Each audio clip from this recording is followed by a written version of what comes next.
Pero es que economía más grande. Bienvenidos. Comienza el programa de radio de Econo Nuestras, el medio de divulgación que fomenta la opinión, crítica y participación económica de los trabajadores.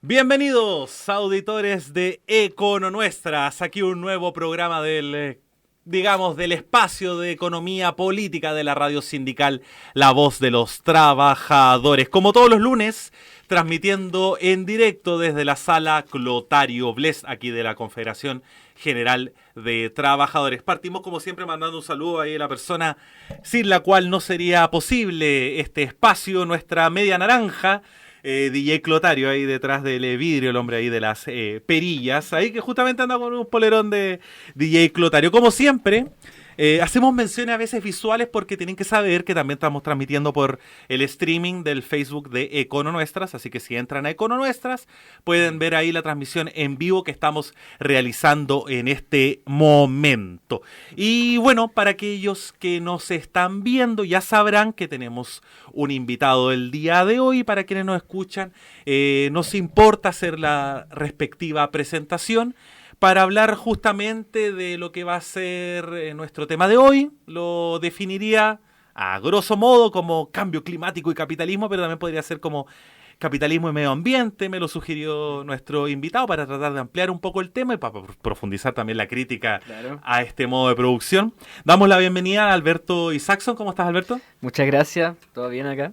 Alberto o Beto, ¿cómo Beto, ¿Beto? Beto. Sí, me imaginé que era como da más Beto. Beto es de Estudios Nueva Economía, este colectivo, no solo economistas, ya tienen más disciplinas, ¿no es cierto? Sí. Pero que tratan, digamos, un poco de hacer un análisis crítico del desenvolvimiento económico en esta región llamada Chile. Alberto o Beto hoy día nos va a estar hablando desde la perspectiva de la economía crítica, podríamos decir también de la economía ecológica. Sí, de la ecología política. De la ecología política. Claro, un concepto que engloba más ciencias sociales y también otras ciencias ambientales y biológicas en el análisis crítico de la relación del humano con la naturaleza.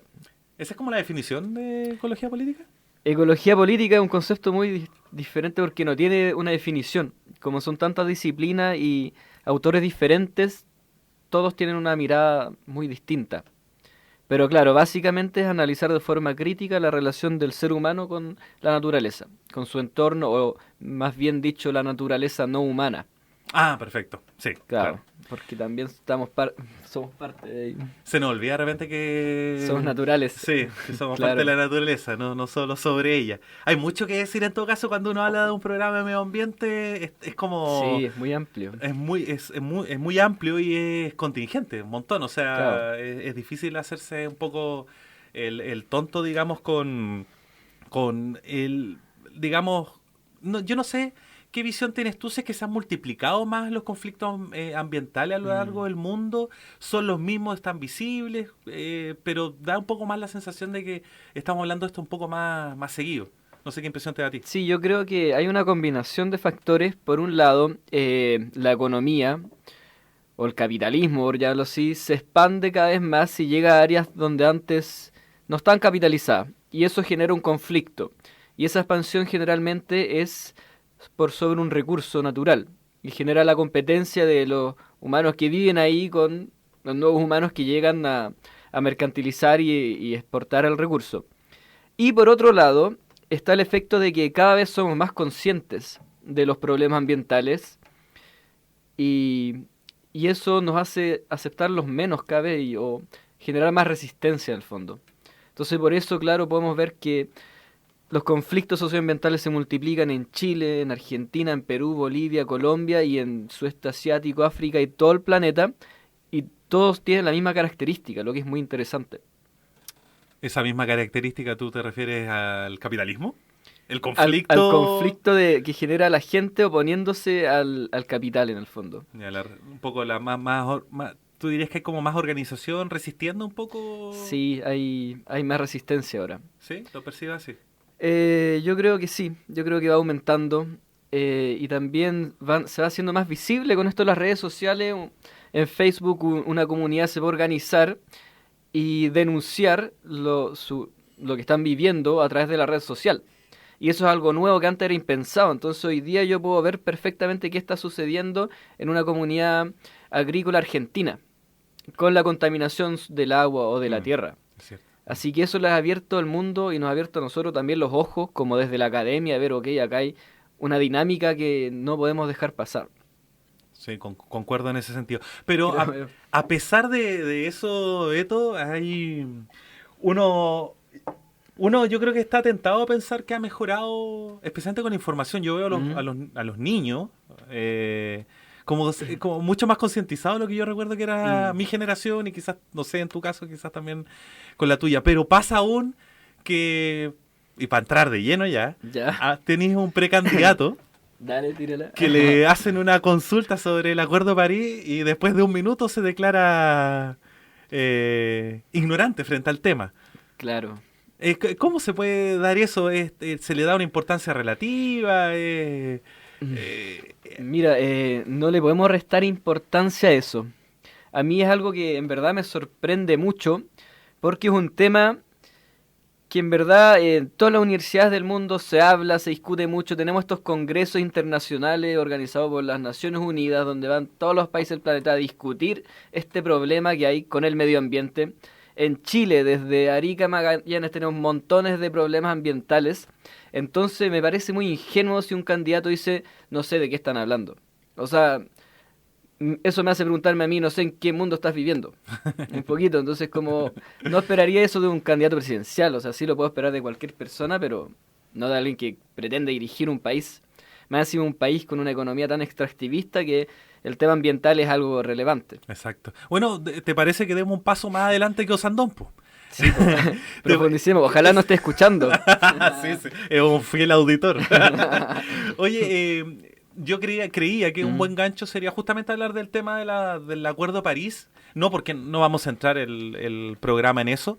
Pero si nos podía explicar un poquito en qué consistió este acuerdo, qué relevancia tiene, qué implica la salida de quizá uno de los países, o al menos de los top 3 o top 5 o top 2, porque creo que es de los más contaminantes junto con China, ¿puede ser? Top 2. En el caso de Estados Unidos, con este decreto que Trump dice que se va a salir del Acuerdo de París. Sí. Hablemos un poco del Acuerdo de París. Sí. Ok, a modo muy de resumen ejecutivo de este tema, el cambio climático se conoce desde los años 50. Ahí los científicos empezaron a decir, ok, acá hay un fenómeno que llamamos efecto invernadero, que es causado por humanos y está causando un cambio climático a través del calentamiento global. Y de a poco se empieza a discutir más. Así en los años 70, el año 72 particularmente, Suecia organiza la primera conferencia internacional de las Naciones Unidas donde se discute por primera vez la relación del hombre con la naturaleza. Esta fue un suceso porque es la primera vez que estados nacionales se juntan a hablar del medio ambiente. Desde entonces han habido muchas conferencias internacionales.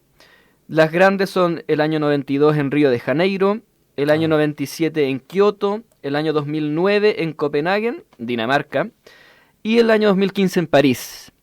Sin embargo, entre todas estas han habido por lo menos 20 más.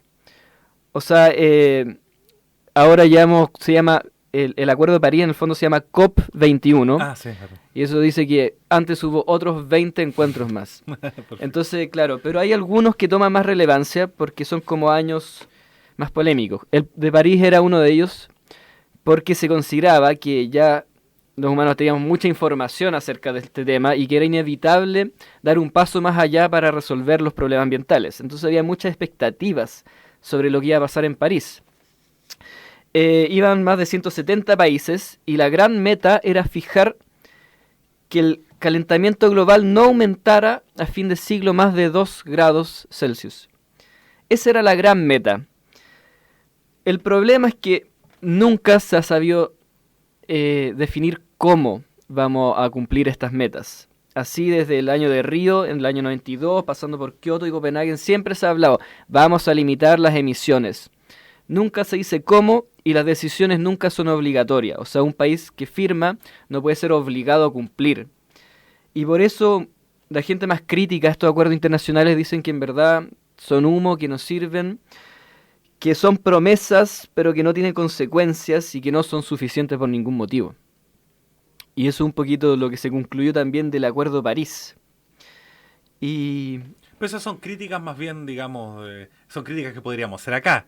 Sí. Pero también hay críticas, ¿hay espacio todavía para el escepticismo respecto al cambio climático? No. ¿No? Definitivamente no. Definitivamente no. Salvo en Estados Unidos. Y salvo ciertos lugares de Estados Unidos y más relacionados a ciertos grupos de poder, a ciertas universidades. Pero así en la academia mundial, no, por ningún motivo. Ni siquiera los chinos. De hecho, ellos están muy comprometidos con reducir emisiones. Y su academia también está estudiando mucho y están mandando mucho profesional afuera a especializarse para aprender más del problema ambiental. Así que ellos se lo están tomando muy en serio. Estados Unidos, no sé bien, ellos son más escépticos y sobre todo se refleja en esto de que Trump decide salirse del Acuerdo de París. ¿Por qué razones da ahí el señor Donald? Por ejemplo, por Twitter, Trump se refería al cambio climático como un engaño, un invento de los chinos para afectar la economía norteamericana. Y esos son los tipos de cosas que él publica. Consideraba también, hablaba cuando se refería al Acuerdo de París, se refería que era un castigo, que era una desventaja, ese tipo de términos, para la economía de Estados Unidos. Porque claro, él tiene un plan de desarrollo que es muy proteccionista de volver a revitalizar la economía norteamericana. Y para eso no quiere intervención extranjera, él quiere volver a desarrollar la gran industria que ha sido desplazada hacia los países asiáticos. Y eso implica contaminar, y él lo tiene muy claro, entonces por eso cualquier acuerdo que te impida contaminar, él lo ve como un freno al desarrollo de la industria, una pérdida de la productividad. Ya, sí, lo entiendo especialmente. Había, por ejemplo, él, si no me equivoco, está pensando al menos volver a contar con fuentes de energía sucias, por ejemplo, Sí. ¿no? Y ahí frenó también ciertas iniciativas que pretendían, digamos, no sé cómo decir esto, no, limpiar la matriz energética. Claro. Y ahí, pero eso es ese retroceso se ve como muy cortoplacista, o quizá esa sensatez que uno tiene a veces puede sonar un poco ingenua. ¿Cómo puede ser que siendo ya, líder mundial y todo, todo este tipo de decisiones cuenten con un apoyo, una base importante, no solo, digamos, de la gente que votó por él y que la otra vez pensaba que la leche chocolatada viene de las vacas color café, que era como eran como 6 millones de personas en Estados Unidos? Sí, uno puede culpar, digamos, de esa ignorancia, pero la ignorancia probablemente es global, definitivamente. Uno Claro. mismo a veces no sabe muchas cosas. Pero en este caso, cuando hay tanta evidencia, cuando uno de repente tiene la sensación de percibir que el clima ya no es el mismo. Sí. Es algo que, claro, que nosotros podemos ver en mi vida, que es muy corta, igual me doy cuenta que han habido cambios en el entorno. Y sobre todo cuando habla con las personas mayores, ellos se dan cuenta más, dicen por ejemplo en Santiago, ahora la nieve solo cae en la segunda corrida de la cordillera, antes cuando yo era joven caía hasta la primera. Entonces eso te dice que hay un desplazamiento un poco de las temperaturas. Ahora Trump, ¿es un escéptico? Sí, yo creo que es un escéptico porque es muy fácil ser escéptico en este tema. Porque no ser escéptico implica aceptar que el capitalismo está destruyendo la naturaleza. Y eso te dice, ok, entonces fallamos al elegir nuestro sistema económico, y el caso de Estados Unidos, que tuvieron la Guerra Fría, también quizá implica hacer un autocuestionamiento que los líderes no están dispuestos a hacer. Y eso puede ser, creo que puede ser muy sensible en Estados Unidos, y tal vez no es sensible para mí es muy fácil culpar al capitalismo, quizás para ellos no. También hay que considerar que salirse del Acuerdo de París para Trump era una promesa campaña. Y que también teníamos el antecedente de Bush, que sacó finalmente la firma de Estados Unidos del protocolo Kioto. Entonces no es tampoco el primer gobernante gringo que está en contra de estas iniciativas internacionales promovidas por la ONU de restringir o de regular las emisiones, sino que Bush básicamente hizo lo mismo. Y sí, yo creo que ambos son escépticos. Pero para ponerle un poco más de carbón, bueno, eso quizás no una buena muletilla para usarla en este momento, pero para tirarle un poco más de leña al fuego, oye, cuando tú me dices, por ejemplo, que el COP21, también más comúnmente conocido como el Acuerdo de París, son más bien promesas, que no es vinculante, que la firma es una, digamos, una declaración, es un voluntarismo medioambiental. Sí. ¿No será que Trump es quizá un poco más transparente y el resto simplemente tiene estas reuniones para vender humo, digamos, y tampoco se andan cuestionando el modelo, digamos, el gran modo de producción capitalista, sino que piensan en esta cosa tipo capitalismo verde? Sí, yo creo que va por ahí. O sea, yo creo que de la ONU, de esa asamblea, nadie está en contra del capitalismo. Sino que, a ver, los más progre están a favor de un capitalismo verde, diciendo, ok, podemos mantener nuestro sistema económico, pero tenemos que limpiar ciertas cosas, como por ejemplo limpiar la matriz energética, descarbonizarla, por decirlo así. Empezar a utilizar energías renovables y están invirtiendo mucho en eso. Sin embargo, claro, plantea la gran pregunta, ¿es suficiente? O sea, ¿serán las energías renovables suficientes para salvar de la crisis ambiental? Y eso es, claro, un tema que nos lleva un poco a la discusión más profunda del problema ambiental. Pero que entiendo que la vamos a tomar más adelante. Sí, de hecho, ya tú me diste el paso. Vamos a ir a nuestra primera pausa musical. Vamos a tomarnos unos minutitos antes de volver a hablar aquí con Beto y Saxon de Estudios Nueva Economía, quien nos está comentando un poco la relación, digamos, entre nuestra economía, nuestra forma de vivir, la economía que nosotros solemos reducir en esto del capitalismo, y la relación que tiene justamente con los problemas medioambientales, que lo hemos iconizado también en el tema del cambio climático. Vamos a volver a hablar de eso, pero antes vamos a ir con esta canción, es de Pescado Rabioso, se llama Hola Dulce Viento, y pensando ahí en las presiones, las masas de aire horizontales al suelo, etcétera, etcétera, pensé que era una canción ad hoc para hablar justamente de esto. Así que vamos con esta canción que se llama Mañana o Pasado. Y está buena esa referencia, digamos, al futuro. Pero vamos con esta canción de Pescado Rabioso y seguimos a la vuelta hablando aquí con el Beto y Saxon.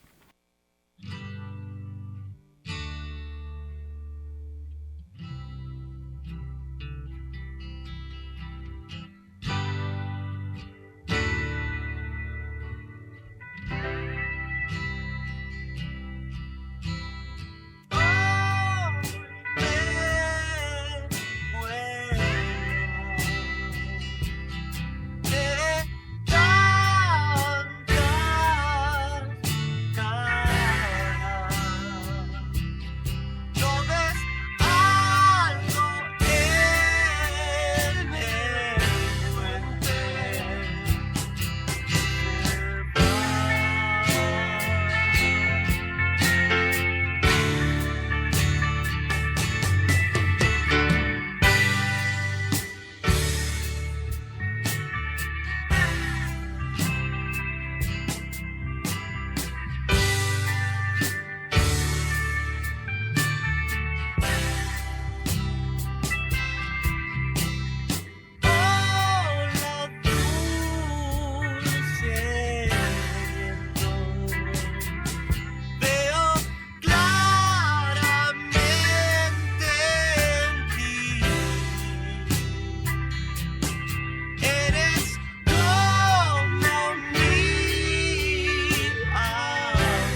Educar, organizar, luchar.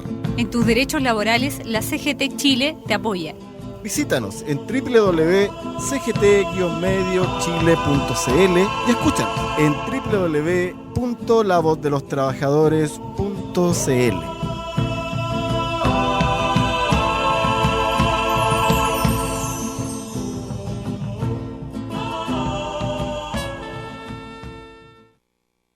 Bueno, volvemos al aire aquí en esta entrevista que tenemos el placer de realizar a Alberto Isaacson de Estudios Nueva Economía para hablar de cambio climático, medio ambiente y capitalismo. Bueno, justamente, y tú me lo sugeriste recién mientras escuchamos esa bella canción de Pescado Rabioso, la banda de Spinetta, que podríamos caracterizar un poco el tema del cambio climático. Sí. Como mencionar, digamos, qué factores nos pueden ayudar a entender o quizás a medir si efectivamente es algo que en nuestras comunidades a nivel local lo estamos percibiendo. A mí me da la impresión que, y hemos visto en algunos estudios, que Chile es uno de los países más afectados o potencialmente más afectados por el Claro. tema del cambio climático. Así que imagino que van a salir hartos ejemplos locales. Te dejo la palabra a ti, Alberto. Ya, primero, para entender lo que es el cambio climático, tenemos que entender lo que es el efecto invernadero. A forma muy general, en la Tierra hay un montón de gases, que son los gases del efecto invernadero, que están de forma natural en la atmósfera, tales como el vapor de agua, el dióxido de carbono, el metano, el óxido de nitrógeno, y están en la atmósfera. Estos gases o estas partículas lo que hacen es una especie de efecto espejo, que la radiación del Sol entra a la Tierra, rebota en la Tierra y cuando va a salir al espacio se encuentra con estos gases o estas partículas y vuelve a rebotar a la Tierra. Y así da como unos ping-pong antes de salir al espacio. Ese efecto genera calor. Que la radiación esté haciendo ping-pong aumenta la temperatura. Por eso, si es que no fuera por este efecto invernadero natural, la Tierra estaría congelada a menos 20 grados y nadie podría vivir acá. Entonces, el efecto invernadero en sí es natural. El problema es cuando nosotros, o a través de nuestra economía, aumentamos estos gases de forma artificial, a través de quemar petróleo, carbón, etc. Y estas emisiones se van acumulando en la atmósfera y lo que causa es que cuando entra el rayo del sol, o la radiación, se va a quedar rebotando más tiempo del que acostumbraba. Y esto va a aumentar la temperatura de forma artificial. ¿Cuánto va a aumentar? Se estima que a fin de siglo va a haber aumentado 4 grados. Y ahora la fecha ha aumentado 0,85 grados. Eso es con respecto A promedios históricos, o Perfecto. más bien dicho, promedios de la era preindustrial. Ya, estamos hablando de antes de 1800, digamos. Claro, siglo XVIII, para atrás, sí, digamos. hasta antes Porque de cuando 1860. dicen época industrial están casi diciendo desde que comenzó el capitalismo. En el fondo eso. Claro, época industrial más que en el siglo XIX, desde 1800 a 1899. Ahora, entonces, claro, antes medían esta temperatura, entonces se compara con esos promedios históricos. El problema de que aumente la temperatura global es que este calentamiento global causa un cambio climático. ¿Y cuáles son las consecuencias de este cambio climático? Que es lo que quería mencionar. Por ejemplo, los eventos climáticos se hacen más extremos. Tormentas, huracanes, temporales cada vez más fuertes, van superando cada vez las escalas que tenemos. Las sequías son más prolongadas, son más intensas. Las sequías secan los ríos, secan la tierra y hay incendios. Entonces pensamos en Chile, ok, la tierra está seca y cada verano tenemos incendios forestales que se queman la mitad del país. Eso fue en el fondo una consecuencia del cambio climático, junto con otros factores más. Inundaciones, hay temporales. Acabamos de salir el fin de semana de un pequeño temporal. Ahora, pequeño no deja pueblos bajo el río, o sea, bajo el agua. Ríos que se salen, inundan zonas y gente fallece. Entonces todos estos eventos se van haciendo más intensos. Otro efecto es, a medida que se derriten los polos, porque aumenta la temperatura del océano, sube el nivel del mar y comienza a inundar ciudades costeras. Se espera que a fin de siglo el mar haya subido entre 3 y 5 metros. Eso implica que casi todas las ciudades costeras del mundo que conocemos quedan, medias inundadas. No te sabría decir si este efecto es igual en todo el planeta porque quizá la gravitación es distinta en el ecuador que los polos, pero claro, sube el nivel del mar. Otro efecto es que el océano se vuelve más ácido, porque el océano es una esponja de dióxido de carbono, entonces absorbe estos gases que están, y a medida que se vuelve ácido, afecta a la vida marina. Y como comentamos antes de iniciar el programa, un gran efecto es sobre los corales. Los corales son importantes porque ahí vive el 30% de la vida marina, y aparte producen el 80% del oxígeno que respiramos. O sea, no son los bosques, son los corales, el mar lo que nos da de respirar. Entonces es un problema, ok, lo estamos cuidando, están desapareciendo, ¿qué va a pasar? Bueno, aparte las olas de calor que se dan cada año en verano, donde claro, muere gente más vieja, que no lo puede resistir. Y un efecto importante para Chile es que los climas se comienzan a desplazar. Esto cambia la forma en que tenemos organizado el territorio en el fondo. ¿Qué significa? Que el desierto se expande hacia el sur. Cada vez se acerca más a Santiago. Y al mismo tiempo la frontera agrícola chilena también se va desplazando al sur. Entonces esta zona central que conocíamos como agrícola, en 20 años más posiblemente no lo sea. Posiblemente esté en camino de desertificación y lo agrícola se ha desplazado hacia, qué sé yo, Puerto Montt y más hacia el sur. Y esos son impactos gigantescos desde lo ambiental. Ese tema de la desertificación y el tema de la frontera agrícola, aparte del desplazamiento, digamos, de estas líneas, digamos que uno se puede ir prefigurando en el mapa, también hay desplazamientos humanos, ¿no? Hay migraciones forzadas, digamos, por temas climáticos. Y esos son temas que están ocurriendo ahora. Sí. Estas consecuencias que hablé son solo ambientales. Ahora hablemos de las consecuencias sociales del cambio climático. Primero tenemos una crisis económica. O sea, que cambie nuestra configuración territorial agrícola, por decirlo así. Eso significa que cultivos se nos van a morir, cultivos van a caer bajo el agua, bajo las inundaciones, se van a secar. Y eso significa que la gente no va a tener el alimento. Esto afecta sobre todo a los países más pobres del mundo. Países africanos, países asiáticos. Quizá en Chile esto sea un poquito ajeno a nuestra realidad, no tanto como en otros lados. Al mismo tiempo, la escasez de agua es una gran crisis económica. O la escasez de recursos también. Entonces esto es importante porque nos plantea, bueno, la economía va mucho más allá de los flujos financieros y de las burbujas inmobiliarias, sino que acá hay una crisis económica basada en nuestros recursos más básicos, el aire, el agua, el mar, la tierra, los productos agrícolas, y generan, como tú dices, migraciones. De hecho, la ONU ya emplea un término que en inglés, es Climate Refugees.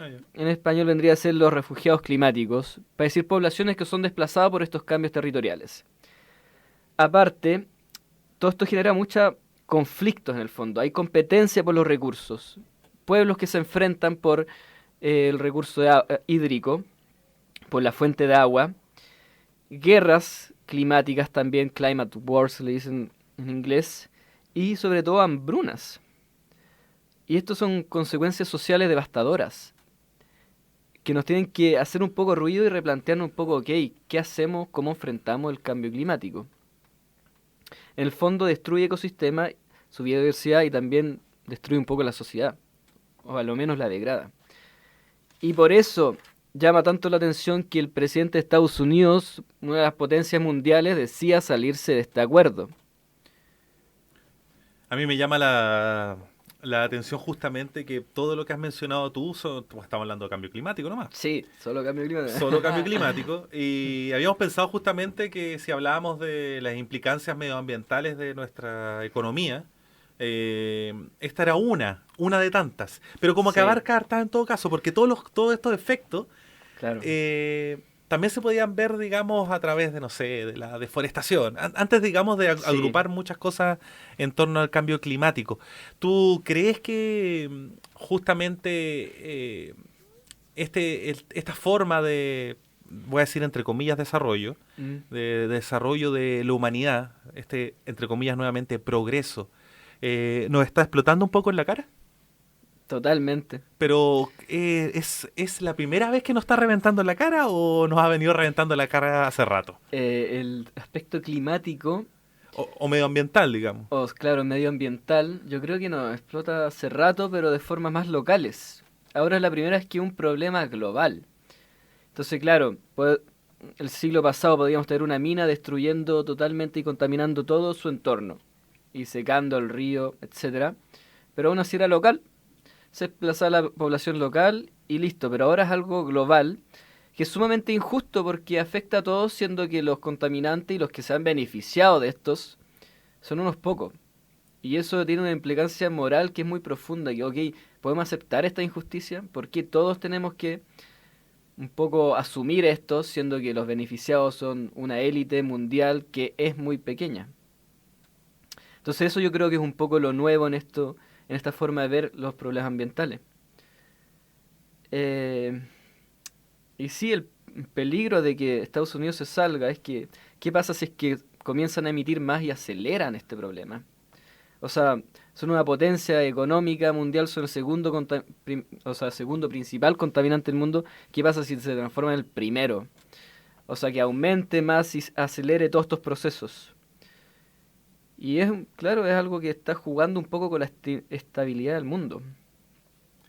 Quizás espero no adelantarme, pero yo creo que en realidad es el cuore, es la esencia de lo que estamos hablando ahora, y sé que en ese sentido estamos hablando el mismo idioma, porque si te pregunto, ¿cuál es la implicancia de nuestra forma de... Del capitalismo. Sí, de nuestra forma de desarrollarnos, ¿cuál es la implicancia justamente del capitalismo, pero en el calentamiento global? Después podemos hablar más en términos medioambientales, pero solamente en términos del calentamiento global.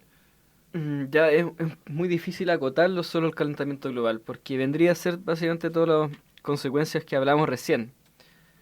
Ahora, si podemos ampliarlo más allá, o lo dejamos más adelante.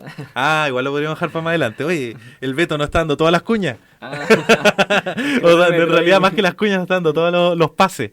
Vamos con nuestra segunda pausa musical. Bueno. Como nos está diciendo aquí nuestro invitado, que ha dirigido muy bien este programa, gracias. Para que me inviten de nuevo. Vamos con esta canción. Bueno, justamente habla de esto, y yo creo que le va a dar el pie a lo que vamos a conversar un poco más adelante de ¿Ya? la relación entre capitalismo y medio ambiente. Entonces, que ha sido puesto en duda también esta visión crecientofílica, por decirlo de una manera, que debe tener algún nombre más académico, espero. Pero este afán, digamos, por la explotación de recursos, aparte de los animales humanos, pero también de todo el resto de la esfera, digamos, ambiental o ecológica. Y esta canción habla justamente de eso, habla de poner las manos en todo, ¿ya? Se llama Hands All Over, bueno. Y es de la banda Soundgarden. Y ahí volvemos a hablar con Betty Saxon.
Hola, soy Rodrigo. Me gustan los dinosaurios y la radio de la voz de los trabajadores. Bailan sin cesar, hasta que aparezca César y lo arruine todo. Bailan sin cesar. Bueno, aquí volvemos con Beto y Saxon de Estudios Nueva Economía, con quien estamos conversando justamente de medio ambiente. Él mismo nos hizo la introducción hablando como de ecología política. Hace rato no escuchaba ese concepto. Aquí antes, o todavía que debe existir el Instituto de Ecología Política, ¿no? Existe, sí. Era... No, espero no sonar cagüinero, pero era del ex marido de la Sara Larraín. Pero no, bueno, puedo acordar el nombre de él, pero estamos hablando hace... Yo conocía estas cosas hace 15 años casi. Sí. Yo ya no sé si existen eso. El No, sí existe. Bueno, no me acuerdo. Instituto de Ecología. Sí, lo estoy viendo. Sí, pero no me acuerdo cómo era. Oye, bueno, pero volvamos al tema. Entremos de lleno, tú nos diste, digamos, el pie. Ok. Hablemos justamente de capitalismo y medio ambiente. O sea, ya entremos un poco de lleno y veamos qué implicancias tiene Bacán. el hecho de habernos desarrollado, entre comillas, bajo un modelo de explotación del hombre por el hombre. ¿Qué efecto ha tenido eso en el medio ambiente? Porque siempre usamos nosotros siempre hablamos de eso. Explotación del hombre por el hombre, pero y como que el resto de los recursos fueran infinitos, y eso está muy ligado también a esta visión cortoplacista y poco comunitaria o poco bien común, digamos, del capitalismo. Solo un breve comentario de tu introducción, que puede ser de interés para los auditores. Es que hay un movimiento muy grande dentro de la academia marxista, que se llama marxismo ecológico. Y claro, ellos postulan, sí, efectivamente el capitalismo se desarrolla a partir de la explotación del hombre por el hombre, pero también del hombre por la naturaleza. Y ven que ahí hay unas nuevas contradicciones y, bueno, entre toda la teoría marxista aplicada al análisis de la naturaleza. Entonces, claro, esto nos da pie para pensar cómo explotamos la naturaleza. Y sí, un poco para entrar a este tema, una pregunta que me gusta hacer es, ¿creemos que realmente que las energías renovables nos van a salvar? Porque es un poco el discurso fuerte que se plantea hoy día, la gran idea, como transformemos toda nuestra matriz energética a energías renovables. Y así nos salvamos del problema ambiental. ¿Qué tan cierto es esto? La verdad es que cierto no tiene nada. Porque la crisis ambiental va mucho más allá del cambio climático, el calentamiento global. Y eso es lo primero que tenemos que entender cuando pensamos la relación del capitalismo y la naturaleza. O sea, esto no es solo cambio climático. Efectivamente, el cambio climático es un gran problema, pero hay muchos problemas ambientales más. ¿Cómo qué? Por ejemplo, la pérdida de la biodiversidad. A fin de siglo, se espera que el 75% de las especies del planeta estén extintas. Básicamente significa que el hombre desplazó, o el ser humano desplazó a todos los demás seres vivos, y a la mayoría de las plantas, y a la mayoría de los cuales ni siquiera conocemos y ni siquiera le hemos puesto un nombre. Actualmente estamos extinguiendo, o las tasas de extinción, por decirlo así, de los animales no humanos, es 100 veces más rápida que en los tiempos preindustriales, nuevamente comparando cómo era. O sea, 100 veces más rápido. Y al presente se estima que hemos extinto el 30% de los mamíferos que coexistían con nosotros. Esto es un problema gigantesco. ¿Cómo lo vemos en Chile? Haciendo un poco el nexo con lo local. Podemos pensar en el mar, en la pesca de arrastre. Estas aspiradoras que pasan por el fondo marino y se llevan todo. Y hoy día tenemos un mar sin recursos. Los estudios oficiales de la Subsecretaría de Pesca hablan de que creo que era el 78% de las especies marinas están colapsadas o sobreexplotadas. Tenía una terminología así. Esto es un choque gigantesco, ¿sabes? Que el mar se quede sin recursos o sin vida marina. Otro problema gigantesco del capitalismo es la deforestación. O sea, naturalmente tenemos, a fines de siglo, vamos a tener 8 billones de humanos caminando en este planeta. ¿Dónde van a vivir? En espacios donde antiguamente había naturaleza. Vamos de a poco desplazando, cortando bosques para construir, etcétera, para llevar ganado, en el caso de la selva tropical. Y esto causa que se pierda primero el hábitat, está muy relacionado con la pérdida de la biodiversidad, y a su vez hay menos absorción de carbono y menor producción de oxígeno. Acá, cuando hablamos de naturaleza, o de estos problemas se da dando que todo está interconectado. O sea, el cambio climático también está muy conectado con todo. No se pueden analizar por separado, eso lo hace un poco complejo. También otra consecuencia es la acidificación de los océanos, que ya comentamos, o la contaminación química. Es un problema muy grande y su mayor problema es que no lo podemos medir, porque los químicos, una vez cuando llegan a los ciclos de la naturaleza, se difuminan, se transportan y no tenemos cómo rastrearlos. Entonces los científicos están ahí vueltos locos porque ven que estamos afectando todos los ciclos naturales químicamente, pero que no lo podemos cuantificar. Y por lo tanto no sabemos en qué estado están. Simplemente están alarmados porque saben que, ok, nos estamos pasando un poco. El ciclo del agua dulce, la escasez del agua, un problema gigantesco. El sistema en su expansión o en su funcionamiento tiende a utilizar mucha agua. En el caso de Chile, por ejemplo, la minería utiliza glaciales, utiliza los ríos, utiliza las napas subterráneas. La industria forestal, la expansión de los monocultivos en zonas que eran húmedas, que hoy día están secas y que se incendian en verano, es básicamente producto de eso, porque trajeron árboles a Chile, como el pino y el eucalipto, que son especies que crecen muy rápido, pero que crecen muy rápido porque toman mucha agua, y que secan la tierra, en consecuencia. Todo esto son consecuencias del capitalismo. La generación de residuos en el mundo. Actualmente hay 5 masas de basura flotando en el mar, que los científicos se refieren a ellas como continentes de basura. Son 5 islas gigantescas de material plástico flotando. Y que claro, vida marina se come eso y bueno, naturalmente muere. Entonces claro, ¿qué hemos hecho con nuestros desechos? O sea, bueno, siempre hemos pensado en la economía de que yo voy, compro algo, lo consumo y se acabó el ciclo económico. Pero ¿dónde va ese envoltorio? ¿Dónde va ese plástico? ¿Dónde va la basura? Y es una parte de la economía que nunca hemos pensado. Y claro, la hemos estado tirando al mar durante casi un siglo. Bueno, después está el cambio climático que ya hemos comentado. Y estos vendrían a ser, yo creo, o en mi opinión, los problemas ambientales más grandes del capitalismo. Ahora, un problema fundamental del que hablaba Marx también en El Capital es algo que se llama la brecha metabólica. La brecha metabólica. Brecha metabólica. No es un tema que Marx desarrolló en un capítulo, más bien es casi una nota al pie, una nota al pie larga, pero que el marxismo ecológico se cuelga mucho de ahí. Y dice relación de que, ok, Marx se basó en un químico que era contemporáneo a él, Liebig creo que se llamaba, alemán, quien criticaba, decía, o tiraba el rollo, por decirlo así en bien chileno, que decía, ok, tenemos un problema.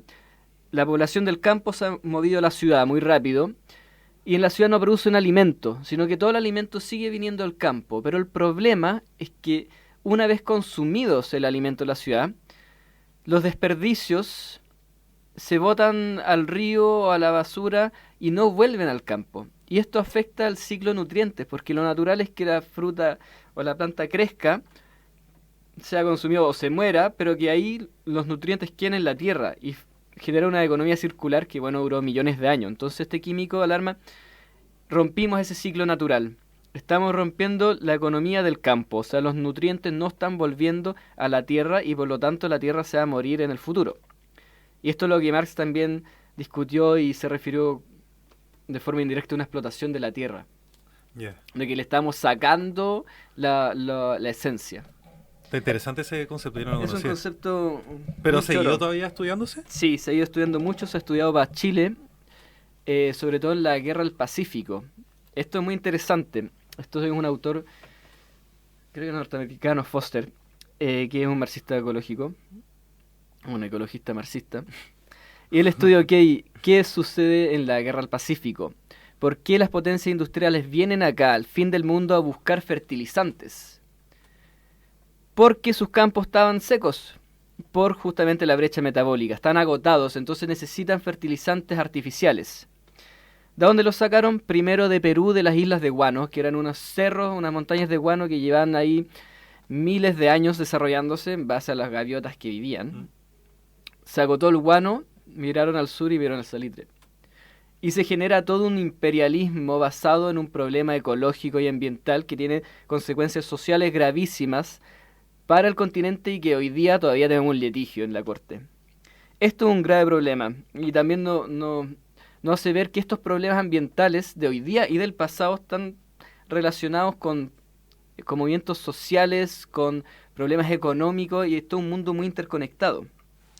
¿Y en qué se ha desarrollado? Bueno, seguimos usando pesticidas cada vez más químicos, más industriales, más fuertes y estos se van contaminando la tierra y también envenenan de cierta forma a quienes los consumen. Y ese también es otro problema del capitalismo industrial actual, que le estamos echando la comida, o sea, estos químicos que echamos para producir o los medios de producción en el fondo. ¿Qué tan sanos son? Ahora, todos estos problemas vendrían a ser la huella que estamos dejando en la naturaleza. Y esto nos hace que tenemos que plantearnos la pregunta, o más que nada tenemos que repensar y analizar de forma crítica el capitalismo. Y más allá del capitalismo tenemos que pensar, ok, ¿cuál es la relación del hombre con la naturaleza? ¿Cómo nos relacionamos? ¿Cuáles son las consecuencias? ¿Y para dónde vamos? O sea, ¿en qué dirección estamos avanzando? Si es que podemos estar avanzando. Sobre esto, yendo a la crítica del capitalismo sobre todo, actualmente se estima que consumimos los recursos equivalentes a 1,5 planetas.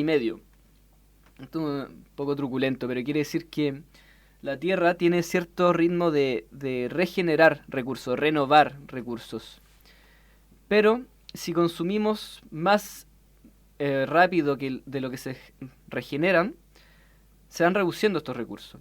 Y así surge el cálculo de que en el fondo todo lo que nosotros consumimos ahora en un año tarda en la naturaleza 18 meses en regenerarse. Perfecto. Y esto nos dice, ok, estamos consumiendo 1,5 planetas. Y la gran pregunta de la ecología política es entonces, y de la economía ecológica, ¿qué pasaría si todos viviéramos como los países desarrollados? Como Estados Unidos, como Europa, que son un poco el sueño del desarrollo y la promesa que nos han hecho. Y el cálculo dice que si todos viviéramos como Estados Unidos, toda la humanidad, estaríamos consumiendo 5 planetas. 5. 5 planetas. Y eso nos dice, bueno, ¿cómo lo hacemos? Solo tenemos uno. Y ahí, claro, una crítica un poco lapidaria a nuestra forma de vida y nos hace replantearnos muchas cosas, como ¿qué es el progreso? ¿Qué es el desarrollo? ¿Qué es la riqueza? ¿Qué es el bienestar? ¿Qué es lo que necesitamos realmente? ¿Qué es crecer? ¿O qué es ser mejor y por qué crecer?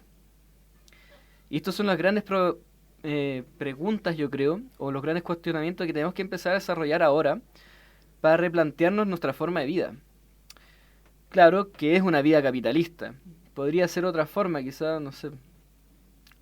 Mucha gente plantea, bueno, esto no es solo el capitalismo, la Unión Soviética también. Sí, claro, todo esto que busque expandirse ilimitadamente, siendo que solo tenemos un planeta con límites físicos. O sea, no podemos crecer infinitamente, es el problema, como cuestionarnos el crecimiento. Y eso es lo que tenemos que hacer ahora, y no es solo desde los economistas, sino que es desde toda la ciencia y toda la sociedad civil, desde los trabajadores, desde las comunidades, los políticos, todos. Como pensar, ¿es realmente viable seguir viviendo la forma en que vivimos? Y la lógica y la intuición o el sentido común dicen que no, que absolutamente no. O sea, en el fondo, podemos crecer infinito en un planeta finito. Ahora, para no ser tan negativo. Pero así como, ¿qué se puede hacer? No, pero sí. No, entonces Sí. dejémoslo para el bloque que viene, estimado Beto. Porque Ok. justamente creo yo que, y lo habíamos dicho anteriormente, vamos a dejar estos últimos 10 minutos para plantear, así es como para mandar una tarea para la casa. Tarea para la casa, piense. Pero en todo caso me quiero colgar de lo que dijiste, encuentro súper interesante. Si hay un término que a mí me llamó bastante la atención, me acuerdo, era el tema del decrecimiento. Alguna vez Sí. con Walter Pange, un argentino que ve temas de ecología política. Él daba como me acuerdo, como un curso online ¿Ya? Y ahí me acuerdo que uno de los conceptos que más me llamó la atención justamente El de fue crecimiento. el de decrecimiento, que ha agarrado harta fuerza y que pareciera que rompiera con todo, porque así como mencionaste tú, nunca se me va a olvidar este documental de Corporation, Sí. que justamente hace una crítica a la Unión Soviética, creo que era con las plantaciones de algodón, Sí. y que había secado, digamos, Claro, partes importantes de estos países como del sur, así como que ahora deben ser, no sé, Kazajstán, o- claro. El mar Aral, ¿no? Que seco, no me acuerdo. Sí, No hay puedo un- equivocarme. sí, un mar sí, ahí. hay- Una grande de las crisis ecológicas globales. Vamos a seguir aquí hablando con nuestro invitado Alberto Isaacson de Estudios Nueva Economía. Pero antes, vamos con esta canción. Ya que hemos hablado de calentamiento global, no le va a dar mucho más vuelta. Esta canción se llama Los Calientes y es de la banda argentina Los Babasónicos.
Compañera, ¿qué hora es?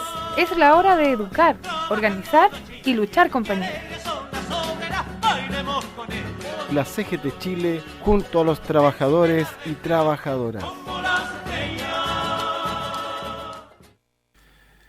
Bueno, volvemos aquí con Beto Isaacson, con quien estábamos hablando de capitalismo y medio ambiente, capitalismo y calentamiento global. En realidad fue el cambio climático lo que nos acercó a esta entrevista y lo hemos ampliado en el desarrollo de la misma. Y quería aprovechar de pasar el dato.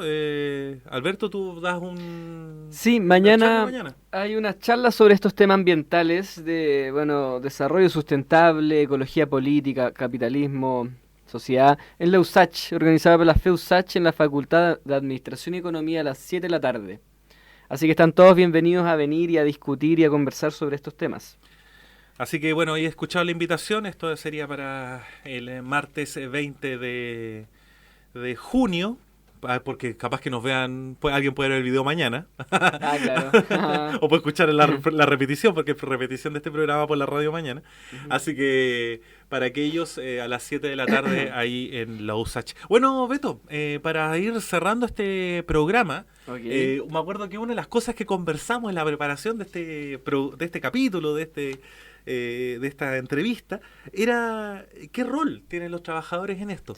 Sí. Tú me dijiste que era una pregunta... Es una gran pregunta. Una pregunta como, no decir complicada, pero es como... Es la gran pregunta, yo creo, diría. ¿Sí? Es o sea, en el fondo, ¿qué hacemos? ¿Qué podemos hacer? Bueno, claro, el problema es que el capitalismo organiza la economía de tal forma que es nociva para la naturaleza y para la sociedad. Y aparte nos impone estas lógicas de crecer, de siempre querer más, de expandirse, un poco imperialista, de que no tenemos límites, etcétera, y ha llevado a que la naturaleza se organice desde los mercados financieros, al fondo. O sea, lo que pasa hoy día en el bosque de Araucos, la decisión se toma en una bolsa de comercio de China. Si es que van a